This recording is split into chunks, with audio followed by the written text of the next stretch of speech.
ঢুকছে বানের পানি, পানির তীব্র স্রোত তছনছ করে দিচ্ছে পথঘাট, বাড়িঘর, ফসলের মাঠ। সিলেট অঞ্চলে এমন বিপর্যয় প্রায় প্রতি বছরের ঘটনা। 2017 ও 2022 সালে এবং চলতি বছরের 3 দফা বন্যায় বিপর্যয়ের মধ্যে পড়ে এই জনপদ। চলতি বছর বিভাগের 4 জেলায় সড়ক, কৃষি, মৎস্য, ফসল রক্ষা বাঁধ, বাড়িঘর মিলে 5,000 কোটি টাকার ক্ষতি হয়।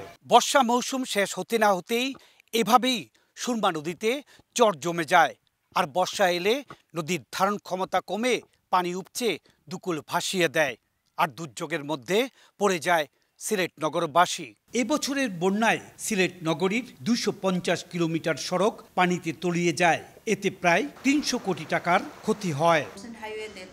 জলবায়ু পরিবর্তনের প্রভাবে অতি বন্যা মোকাবেলায় নদ নদী খননের পাশাপাশি নদী দখল মুক্ত করার দাবি জানিয়েছেন পরিবেশবিদরা। প্রতিনিয়ত ভরাট করা হচ্ছে দখলের মাধ্যমে এবং এর ফলে নদী না প্রত্যেকটা জলাশয় কিন্তু সংকুচিত হয়ে আসছে। চলতি বছরের বন্যায় বিভাগের 5,000 কোটি টাকার ক্ষতির মধ্যে সড়ক ও জনপথ এবং এলজিইডির সড়ক, ব্রিজ ও কালভার্টের ক্ষতি হয়েছে 3,500 কোটি টাকার মতো। 741 কিলোমিটার রাস্তা অলমোস্ট ক্ষতিগ্রস্ত হয়েছে সারা জেলায় এবং এইটা মেরামত করতেও টেন্টেটিভ 743 কোটি টাকা প্রয়োজন। বিগত 20 বছরে ছোট বড় 9টি বন্যা মোকাবেলা করতে হয়েছে।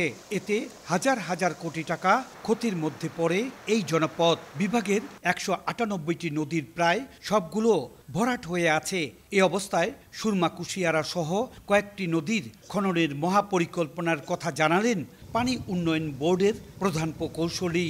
এই প্রকল্পটি আমরা মন্ত্রণালয়ে দাখিল করছি। এটা পিসি সভা হয়ে গেছে। পিসি সভার কিছু নির্দেশনা আছে, সেই নির্দেশনাগুলো প্রতিপালন করে আমরা প্রকল্পটা দ্রুতই সাবমিট করলে এটা একনিকে অনুমোদন হবে। একনিকে অনুমোদন হলে আমরা এই 19টি নদী খননের কাজ শুরু করতে পারবো।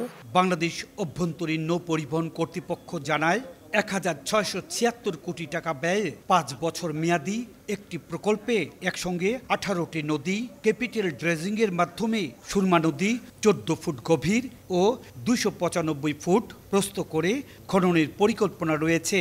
এতে 1970 সালের 32 ফুট গভীরতার সুরমাতে পৌঁছানো যাবে। ইকরামুল কবির, সময় সংবাদ, সিলেট।